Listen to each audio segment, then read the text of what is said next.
अऊज़ु बिल्लाहि मिनश्शैतानिर्रजीम बिस्मिल्लाहिर्रहमानिर्रहीम। बेशक तमाम तारीफें अल्लाह ताला के लिए हैं। अल्लाह के सिवा कोई माबूद बरहक नहीं और बेशक वही यकता है और उसका कोई शरीक नहीं।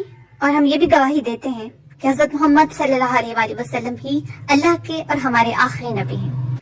अस्सलाम वालेकुम रहमतुल्लाहि व बरकातुहू। कैसे आप सब? उम्मीद करती हूँ आप सब ठीक होंगे, खैर आफियत से होंगे।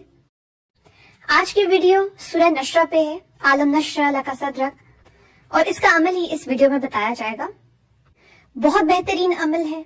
जो इंसान भी अमल करता है अल्लाह ताला उसके घर को खुशियों से भर देता है इंशाल्लाह। वीडियो को आपने एंड तक देखना है, बीच में स्किप मत कीजिए ताकि आपको मालूम हो कि अमल को कैसे करना है और आपके जो भी कोई और छोटे मोटे सवालात हैं अमल से रिलेटेड वो आपको इसी वीडियो में मिल जाएं। इस अमल की खासियत ये है कि इस अमल को करने वाला कभी भी किसी का मोहताज नहीं होता। अल्लाह ताला इस अमल को करने वाले के हर तरह के मसाइल और मुसीबतें जो हैं उनसे उससे छुटकारा देता है।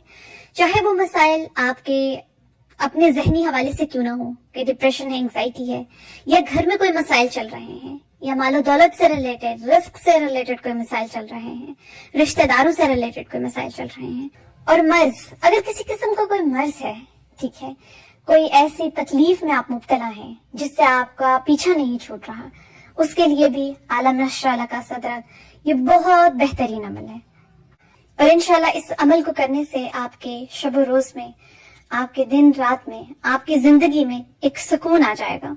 छोटा सा अमल है, आप इसको चलते फिरते भी कर सकते हैं, कामों के दौरान भी कर सकते हैं, एक जगह पर बैठ कर करने की जरूरत नहीं है। तो इस अमल को आप कोशिश करें कि लाजमी करें, ताकि अगर आप किसी भी किस्म के आपके कोई छोटे मोटे मसाइल हैं या कोई भी टेंशन हैं तो उनसे इंशाल्लाह आपको जो है वो असूबगी मुयस्सर होगी।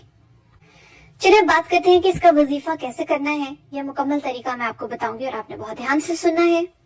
ये अमल आप किसी भी फर्ज नमाज के बाद कर सकते हैं, किसी भी फर्ज नमाज के बाद, और चाहे तो इसे आप अगर तहज्जुद पढ़ते हैं तो वो बहुत ही एक अच्छी चीज है, उसके बाद भी आप कर सकते हैं। सो आपको जब भी टाइम मिले, जरूरी नहीं कि आप नमाज के बाद ही करें।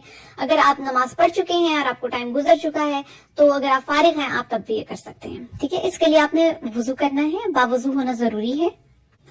बावुजू होने के बाद अगर आपने नमाज पढ़ ली है, नहीं पढ़ी, फिर भी आप क्या करेंगे कि आपने सबसे पहले शुरू में दुरूद इब्राहिमी पढ़नी है।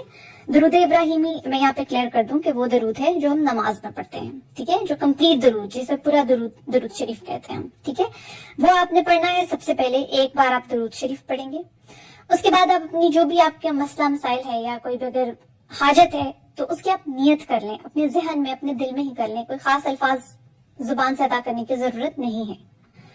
वो करने के बाद, नियत करने के बाद आपने 21 बार 21 टाइम्स सूरह नशरा पढ़नी है, ठीक है, आलम नशरा लका सदरक। या आपने 21 टाइम्स पूरा कंप्लीटली इसको पढ़ना है। छोटी सी सूरत है, ज्यादा मुश्किल काम नहीं है, ज्यादा वक्त भी नहीं लगता। फिर 21 बार 21 टाइम्स इसे पढ़ने के बाद आपने जब ये खत्म हो जाएगी एंड पर दोबारा एक बार दुरूद इब्राहिमी, दुरूद शरीफ पढ़नी है। और फिर आपने दुआ मांग लेनी है कि जब आप दुआ मांगने लगते हैं, आप बिस्मिल्लाह पढ़ते हैं, तो कोशिश करें कि उसके बाद आप 3 टाइम्स, मैंने कुछ कलमात आपको बताए थे जिनमें एक मैं आपको भी बता देती हूँ, या रहमानुर रहीम और या अरहमुर राहिमीन, ठीक है, क्योंकि इनकी फजीलत ये है कि जब आप ये कलमात पढ़ते हैं तो जो आपके आसपास फरिश्ते होते हैं ना, वो आपकी तरफ मुतवज्जो हो जाते हैं और आपकी दुआओं को अल्लाह ताला तक पहुंचाते हैं। फिर आपने ये कलमात पढ़ने के बाद अपनी दुआ कर लेनी है और आपने एंड पर एक बार फिर से दुरूद शरीफ पढ़ लेनी है। मैं इस प्रोसेस को दोबारा रिपीट करने लगी हूँ। शुरू में आपने दुरूद इब्राहिमी एक बार पढ़नी है, दरमियान में आपने 21 टाइम्स 21 बार सूरह नशरा पढ़नी है, उसके बाद आपने दुआ पढ़नी है और फिर आपने एंड पर दुरूद इब्राहिमी पढ़ लेनी है।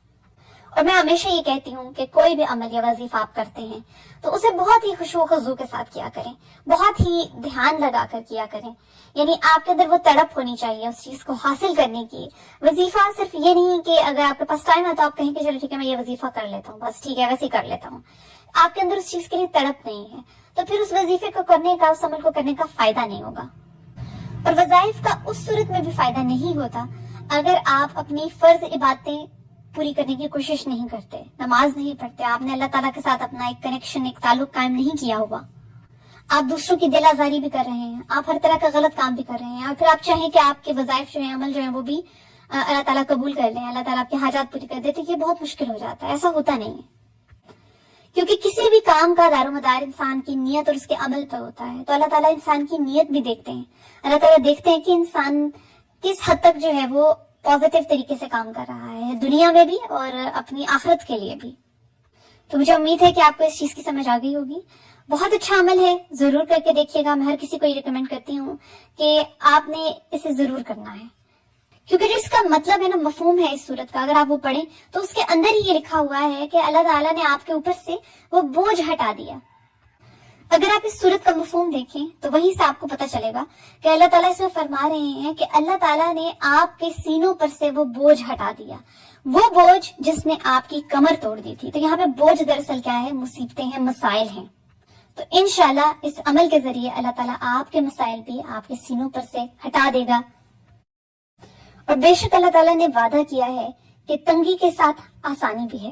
یعنی اللہ تعالیٰ جب اپنے بندے کو آزماتا ہے کوئی مشکلات میں ڈال کر یا کسی بھی طریقے سے, تو اس کے بعد وہ اس کو آسانی ضرور پرووائڈ کرتے ہیں.